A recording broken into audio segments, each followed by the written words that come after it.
Magandang araw mga ka-reels. Kanina po ay nanggaling kami sa Talavera, Nueva Ecija at meron lang po kaming inayos doon. Mga ilang oras din po kami doon bago kami nakalabas. Dito po kami tumuloy sa Walter Mart, Talavera, Nueva Ecija. Bibili po kami ng bigas ng aming anak na dalawa. Kasi hindi po sa kanila pwede yung white rice, pinagbawal po ng doktor sa kanila. Kaya dito po ako bumibili ng brown rice sa Walter Mart. Dito lang po ako nakakakita ng Hasponica na bigas. Ayan, brown rice po yan. Medyo mahal po, buti na lang po kumikita kahit papano pambili ng bigas ng mga anakis. Ayan po.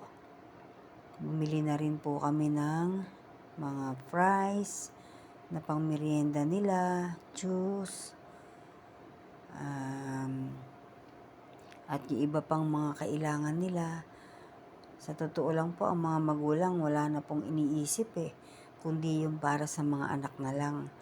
Hindi na iniisip yung para sa sarili. Kaya ayan po, namili po kami ng para sa kanila. Ayan po yung price, namimili po ako ng mas mura. Ayan po kaya ang napili ko ay, ayan, price po yan. At habang namimili po kami, iniisip namin kung ano pa yung mga kailangan namin sa bahay na sa pagluluto, sa paglalaba, at kung ano-ano pa ng mga kailangan namin bilhin para sa bahay. Pero karamihan po dito ay yung merienda ng mga anakis, yung pagkain po nila.